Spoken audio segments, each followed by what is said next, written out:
Alright, what is good, ladies and gentlemen? It is the Master Reviewer back again with another review, and today we are doing a review for Konosuba Season 3. I finally watched Season 3 for the first time, and so, similar to every other season in this show, which is a complete first-time watch for me. So I did finish the series, and so I'm doing a review now for Season 3. When Season 4 comes out, I will obviously get my review out for that. But in the meantime, this is all, as of the current date, these are all the seasons that are out, and so we are reviewing the final season.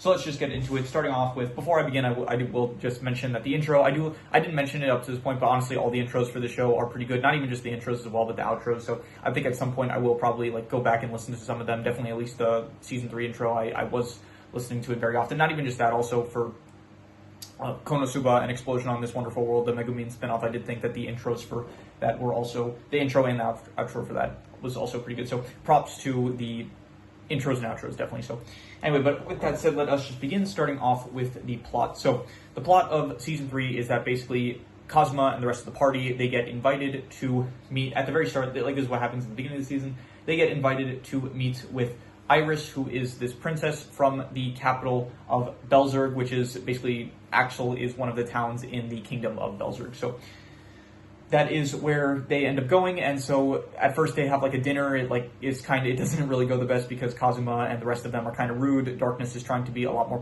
polite, and I will say this, they did tone down the amount of masochism coming from Darkness. I did mention this probably in one of my previous reviews for one of the seasons, where I did say it did feel a bit too repetitive. It kind of felt like a bit too much of the masochism they were going with her, and I think they brought it down to a good level where it's still kind of there, but it's not so much there that it's to an overwhelming extent, I think. So I think that is good. But anyway, so they have dinner with Iris, and then basically Iris is she's a very sheltered princess, I guess, and so anyway, the dinner ends up not going the best, and both parties end up getting insulted by the other, and then but eventually it does end with basically Kazuma kind of, I think, confronting either Iris or the people that are with her, Claire, as well as Rain, basically the people that are with Iris. So anyway, their words are exchanged, confrontations are had, and I think apologies are made on both sides, and then eventually both parties are good with each other. And so Iris actually, she ends up kind of pseudo-kidnapping Kazuma to come back to the capital with her. And so then, the next few episodes are kind of Iris and Kazuma kind of playing together, kind of having play dates and stuff, I guess. And then they end up forming kind of a sibling bond, sort of, where Iris calls Kazuma a big brother and he calls her little sister. So, I'm trying to interpret it in the most wholesome way I can. So it's kind of sweet, I guess, but slight bit weird, but I'm ignoring any of the weird parts of it. So anyway, so then that basically goes on, and then they end up, Kazuma wants to kind of stay there. So there is a noble thief going around that is stealing from noblemen, or corrupt noblemen, kind of, and it turns out to be Chris. But Kazuma, I should have probably mentioned spoilers for this entire season, but I feel like that comes with the territory with me starting off all these reviews with recaps, I guess. So anyway, so Chris ends up working with Kazuma. Kazuma, he basically wants to stay at the castle longer, so he decides that if he can find the noble thief, then he could end up basically exposing the noble thief, and then he could stay at the castle longer. So he ends up finding out that Chris is actually the one that is stealing, and she is purposefully stealing from the orders of Eris the divine treasures, which are basically the treasures that are the special items that Aqua gives to adventurers when they go off, and when they go off to basically, when they get isekai'd into the world, basically. So that is what they are looking for. Both Chris and Kazuma, they start working together. Right, sorry about that. For some reason, I'm trying to do these recordings more late at night, and in order to not get interrupted, but for some reason, I'm getting the opposite effect, where I feel like I'm getting interrupted more so nowadays, because I guess people are more active at night than I thought. But anyway, so Chris and Kazuma, they want to, they need to steal the necklace of sorry about that. They want to steal Iris's necklace in order to, because for the purposes of making sure it doesn't get into the wrong hands. Chris states something about how it can be used in order to, it's a necklace that basically swaps bodies between people, and so it is able to be used in order to basically someone could use it in order to swap their body with a younger person and then kill the person that's kill their original body, basically, and it would be a form of immortality, basically. So they want to get it back. I actually don't remember if this happened. There is an episode where Kazuma does end up swapping bodies with Iris, and then there's like some body swap hijinks that happens. And yeah, it happens before they actually have the heist. Both Chris and Kazuma, they go on the heist in order to steal the necklace. So that was a good episode.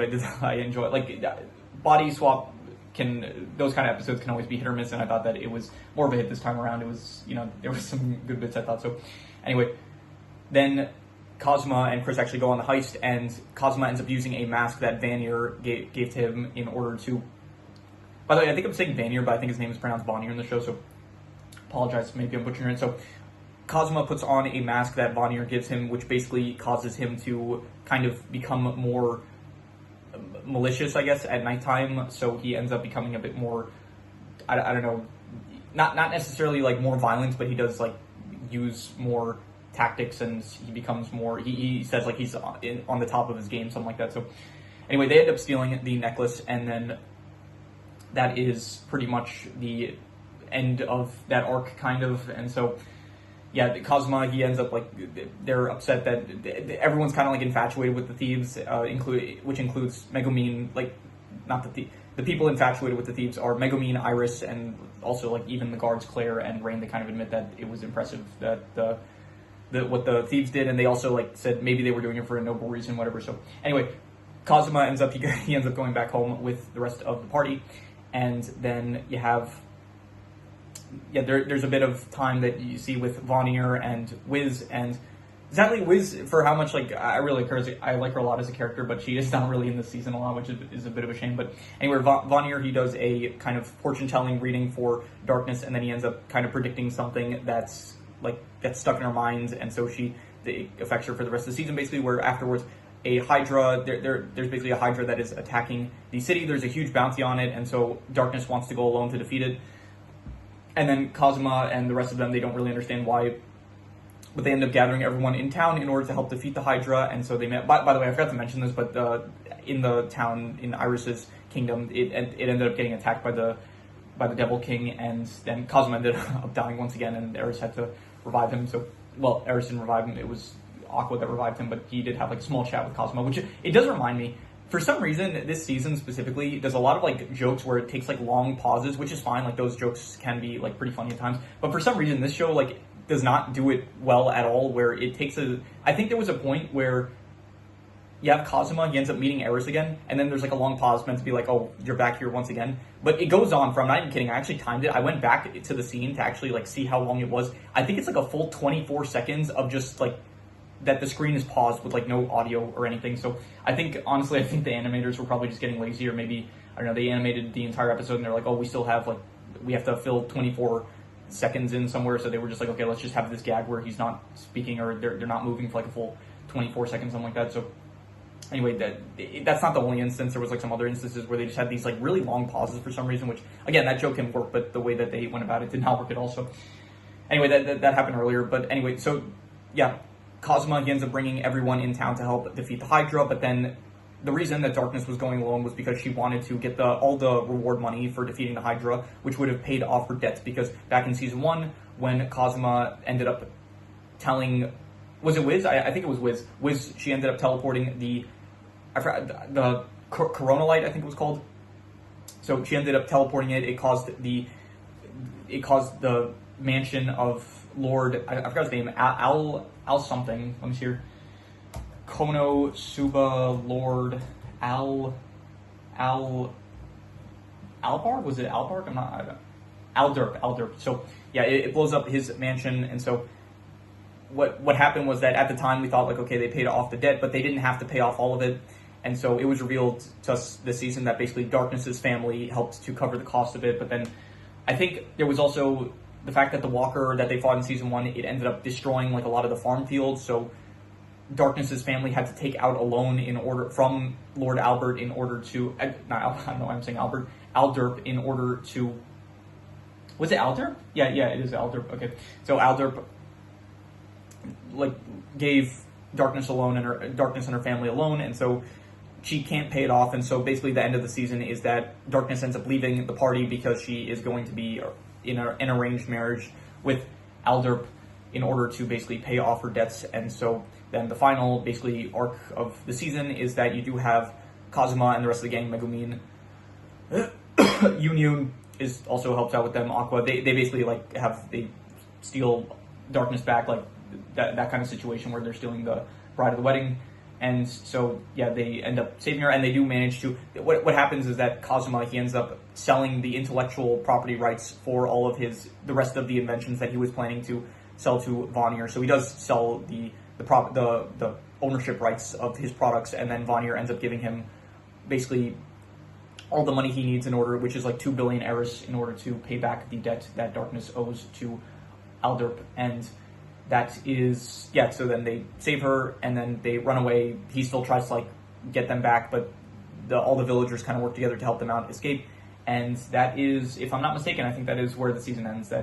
So you have Darkness returns, basically, and then they're also rich. Like, they're very rich because Alderp, so it doesn't end there. So Vanir, he ends up going back to Alderp, who he was keeping a demon duke, like some guy from hell. He was basically like controlling, he had a contract with him, and then Vanir tricks Alderp into breaking the contract, and then the demon basically, I think, kills Alderp, and then that is where that's about where the season ends, I would say. And then, you know, and so Kazuma gets his money back. He gets like all 2 billion Eris, so now they're rich and they're happy, and it kind of ends off with him basically saying like he's happy and stuff, and you know, when he gets bored, he's going to go on like more adventures with his friends and stuff. So, yeah, overall, the plot I would give probably, I would say, a 4 out of 5. I would say that it was, I liked it. I would say I enjoyed it. I thought that it was nice. And, yeah, I would say similar to, I would say, Season 2, I did like the beginning part more so. I did think that the Iris stuff was a bit more interesting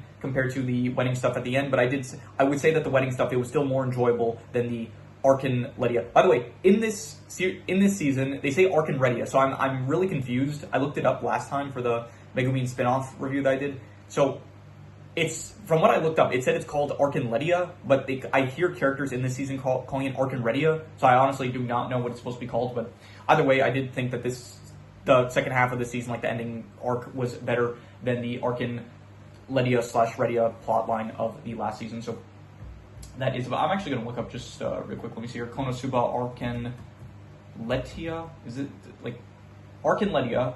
Yeah. Okay. I look up Arkan Ledia, and it gives me that. And then what if I do Redia? Maybe it'll give me a different result. No. Okay. So the official name I think is Arkan Ledia, but for some reason I still hear characters say Arkan Redia. Maybe like I'm just hearing them wrong. So anyway, it doesn't matter. Yeah.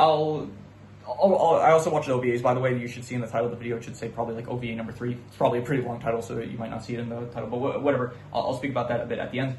So, yeah, the plot I would give I made a mistake. I gave it a 4 out of 5 for the character section instead of the plot section.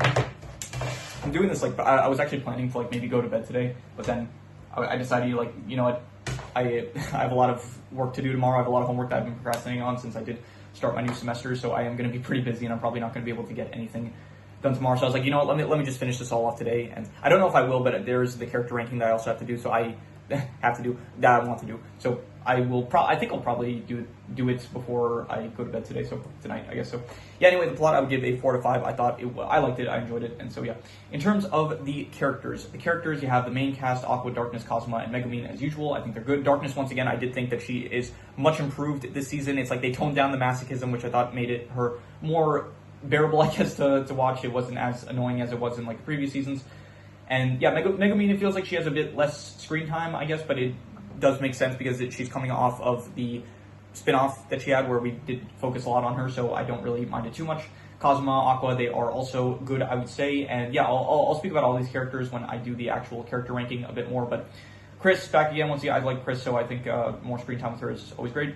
Iris, I did like Iris. She is like I think that she is probably like the only new character this season, as well as like her guards and stuff, so not the only new character, but the most prominent new character. So I did like Iris. I thought that she was a nice addition to the cast of characters. Claire, her guard, as well as Rain, they're fine. They're not as good as Iris, but I think that they were still also pretty good. Dust, he is, he had like a small plotline with Kazuma that that was a bit, I don't know, awkward, I guess I'll say, but yeah, all right, fine, I guess. Hagen, every other character is just related to, I think, every other character is just related to Darkness in some way. So you had Hagen, you had Darkness's father as well, who I thought they were all good, I would say. Anyone else? There was, yeah, I think everyone else I'll probably just end up talking about during Aldorp. He was the villain. Didn't like him because he is meant to be an unlikable character. So yeah, I'll talk about all these characters more in depth when I get into the actual the character ranking. So in terms of the characters, it's a bit of a shame, honestly, because once again, there are just like some characters that I kind of wish there was a bit more of. Vanir, you did see a bit more of him, which I do like. He is one of my favorite characters, but it is a bit of a shame that Wiz did not really get that much screen time this season. Not even just Wiz, but also Union. Like Union as well, coming off of the Megumin spinoff. She was barely in the season, to be honest, which was I guess a bit of a shame, just like based on the fact that she was so prominent to go from being such a prominent character to like barely seeing her in the season, I guess. Yeah, like all the characters, they're still good, I would say, but it's just that I don't know, certain characters just didn't really get a lot of screen time, as well as, for some reason, the intro of like I was talking about, I'm actually currently, I did all the reviews for Dr. Stone on this channel, and then immediately once I finished rewatching all of the Dr. Stone seasons, I actually started rewatching it a second time with all my siblings, because I told my siblings, like, oh, it's been a while, honestly, since I watched something with my siblings, because I just in general, like, I prefer to watch stuff on my own, because just based on the fact that, like, it's some, especially with my siblings, it's like hard for us to find times that we're all able to do things. So I watch a lot of stuff on my own, but this I wanted to watch it. I was like, it's really good, and you guys should see it. So initially, I was just planning to like watch the beginning with them, like the first few episodes, and then let them watch it on their own if they liked it. But then we kind of we all kind of just enjoyed bonding, I guess. So we ended up watching it. We're currently watching it all together. So we actually just watched yesterday the Ryusui special. So this is what is this tangent I'm going on even?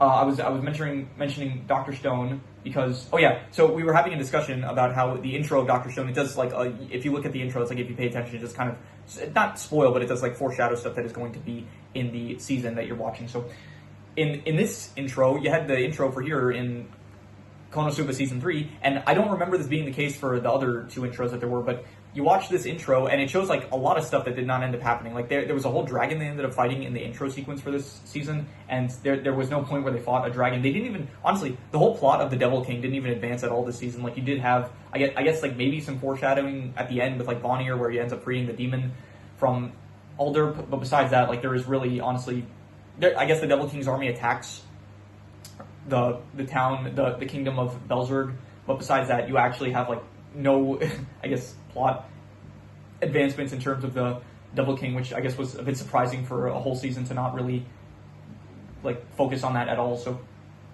anyway, so yeah, it is a bit of a shame, I guess, that just certain characters did not appear as much as I was kind of hoping, specifically like Wiz, and I guess Union also to an extent, as well as like Megumin. She is a bit lacking this season compared to maybe some other seasons, but again, it is coming off of like a whole spin-off that we got of her, so I guess it is not too big of a shame. So in terms of the characters, I'll go with 7 out of 10. I think that they're all pretty good, but again, just not as much screen time for certain characters as I would have liked. So in terms of the settings are all still very nice. The Kingdom of Belzerg, I keep forgetting the name, Belzerg, it's the last name that Iris has. So I thought it was a nice change of settings. Like it's a more royalty kind of esque area with like castles and stuff. So I thought that was nice. And besides that, there is, let's see here, the town of I keep forgetting. There's the Axis Church, which is Aqua's church, and then there's the town of Axel, which they live in. So I always like get the two mixed up. So the town of Axel is still fine as usual, and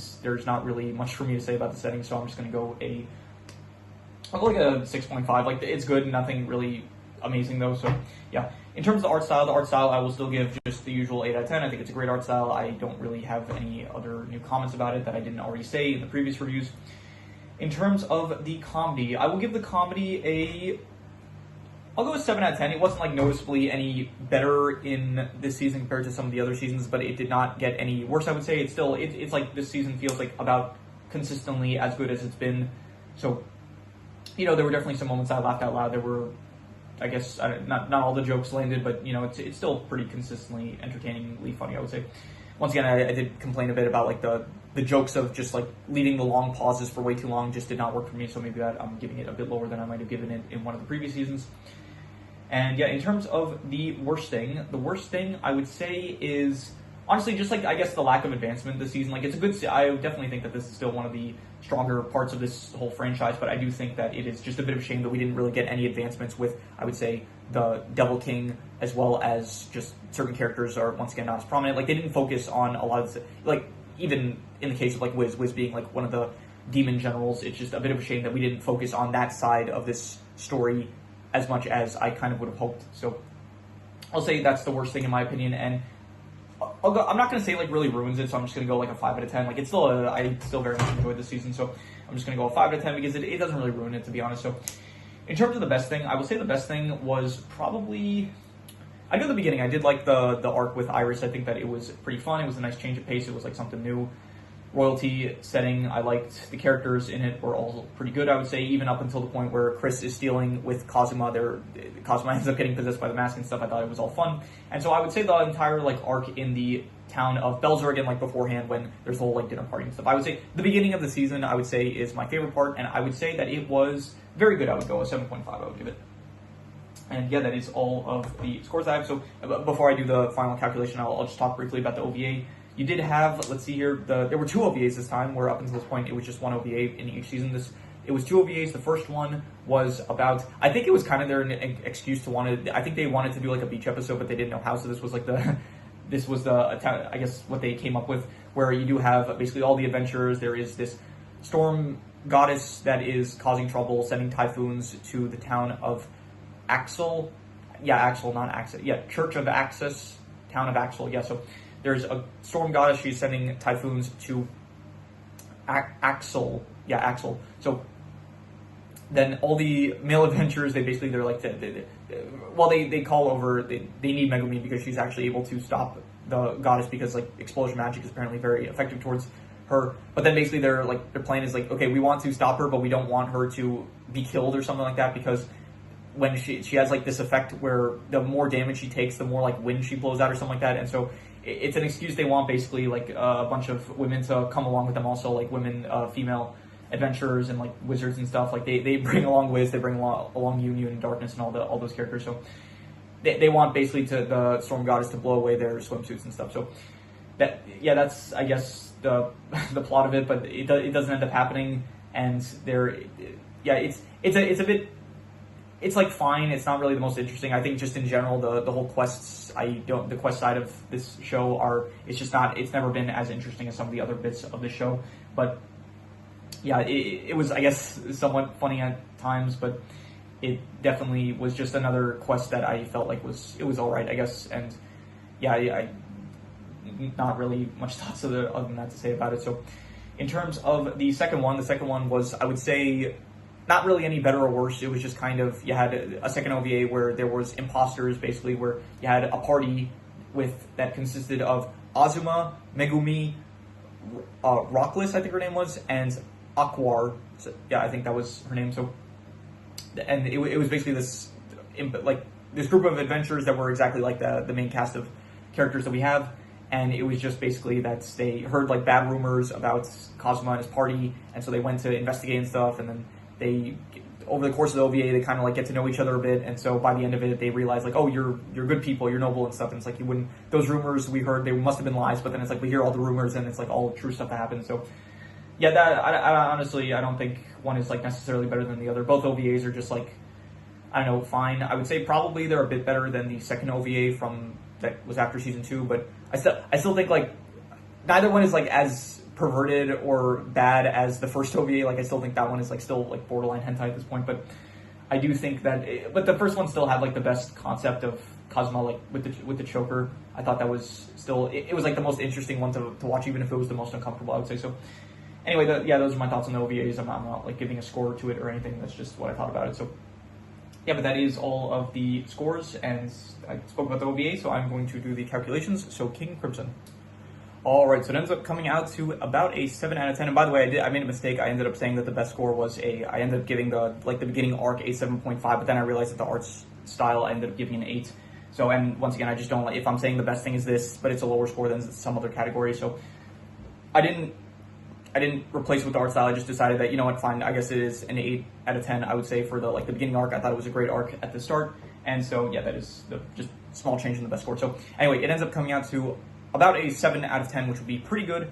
And I think I would probably go like about between a 7 to a 7.5, I would say. I thought that I would say that this season was between pretty good and very good. I would say that it is probably on par with like the movie for my best, like my favorite thing about this, like my favorite, I guess, I don't know, parts of this franchise, I guess. So yeah, overall, this entire show as a whole, I don't remember if I usually do this for the character ranking or if I do this for like the show itself, but I think the show as a whole, I'll say now in case I forget to say it for the character ranking, the show as a whole, I would probably give I think I would actually also probably give it that, like between a 7 to a 7.5, probably more so a 7.5, like if I'm being generous. I think if I would let it mayor, I'll be generous with it, I'll give it a 7.5. I think the show is very good, and yeah, it was, I don't know, I went into it with like decently high expectations, and I would say those expectations were, I don't know if I was expecting this to be like one of my favorite shows of all time or anything like that, but I would say a solid 7.5. I would say it's a very good show, definitely. And yeah, season 4, it's supposed to come out. I don't think this year, but I probably like hopefully next year or the year after that, something like that. So looking forward, I guess, to season 4, I guess. And yeah, that is pretty much all there is to it. So if you have any recommendations and shows, movies, video game stories, anime, manga, web series, anything that you want me to review, leave it in the comments and I will maybe possibly check it out. With that said, that is pretty much all there is to it, so let's leave it at that.